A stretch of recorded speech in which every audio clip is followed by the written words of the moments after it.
Hello everyone, it's Marilyn here. Welcome to my channel. I have a new tutorial using the August limited edition kit by My Creative Scrapbook.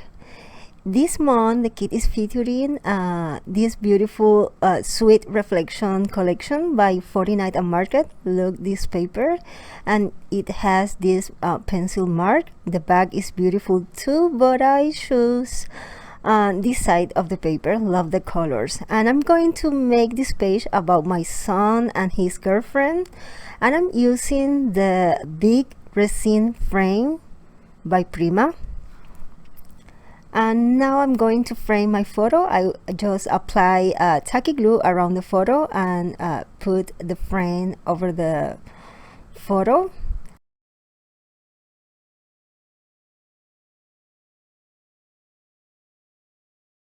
Okay, now I'm going to prime my paper, and I'm using gesso clear. I just put an amount over the paper, and with a brush I apply and cover all the paper. It's good when you work mixed media, always prime the paper before.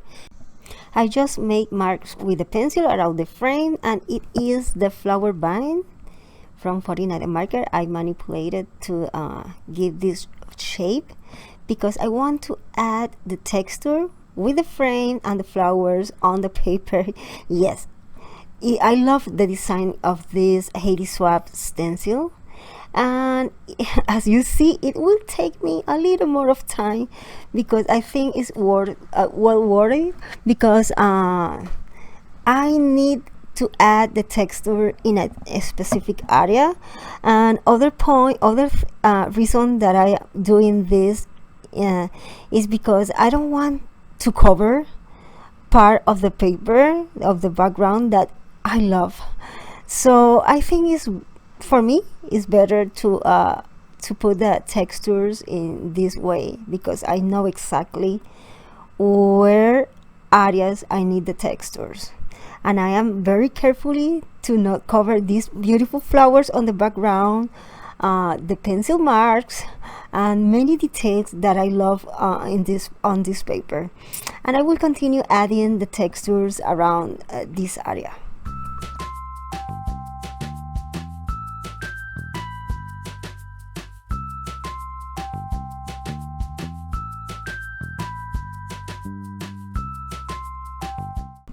Okay, now look the paper, all the curves that has.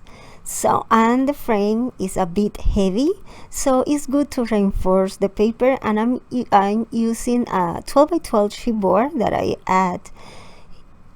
adhere with tape. I align the paper, and now I'm going to adhere the paper to the chipboard, and in this way I reinforce the paper, and it will be very firm and ready to adhere the frame. Now I also add a piece of chipboard behind the frame. Now I will adhere it to the paper. I put the vine, and I'm going to add some Prima flowers here and there. It is the die cuts from the same collection. I just love these die cuts, and I am adding pieces of cheesecloth between the flowers and behind the vine to create layers, and it gives a beautiful effect of textures in the flowers and in the vine. Be careful with the vine because I hurt my finger with the vine. And now I'm going to start to decorate everything with the die cuts and the different pieces.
Now that I love how everything looks, I will start to adhere all the pieces with my hot glue.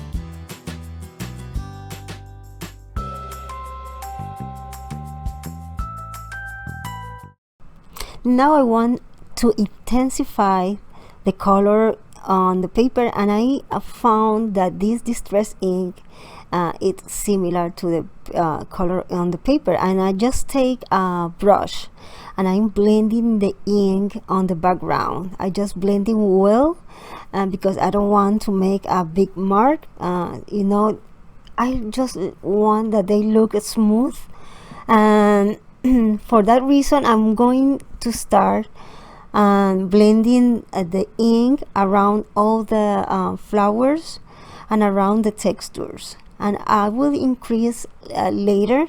I will apply a second layer to intensify the color until, and I will do this I think at the end I will apply 3 layers of the ink until I get the intense color that I like. Okay, I will show you.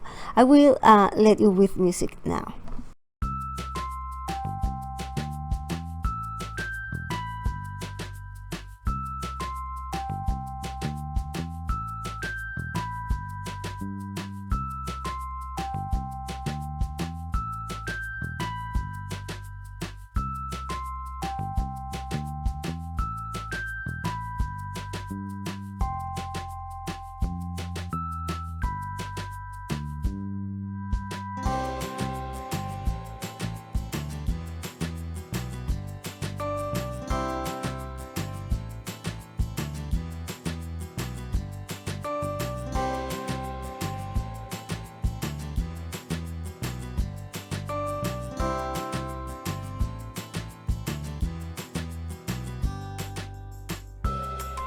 Now I'm going to use a second color. It is intense color blue, and I'm going to give depth in some area using this dark color between the leaves here, behind some flowers, and in that way I create this dimensional look.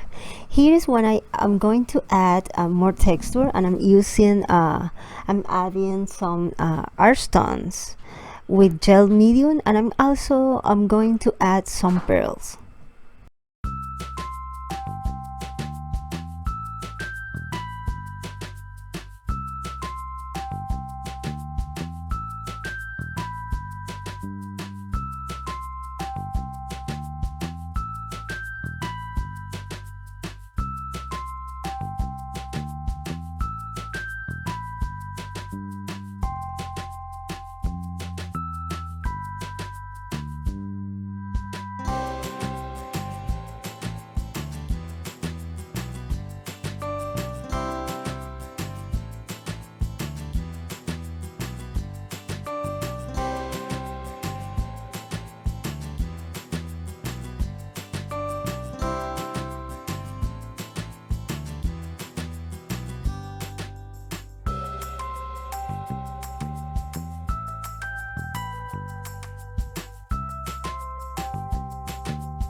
I'm stamping randomly here with stats on, that is a permanent ink, and the brick stamp from Prima that comes in the kit. I'm going to add these textures in some area here, especially in the area that are very dark, that I add the second color.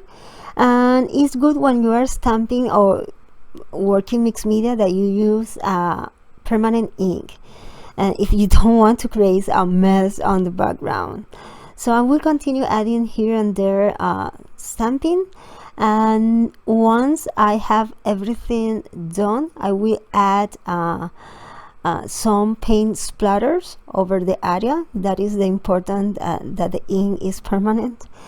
I'm adding enough of the white paint splatter because it will soft all this color, and it makes like a transition between the blue areas and the paper.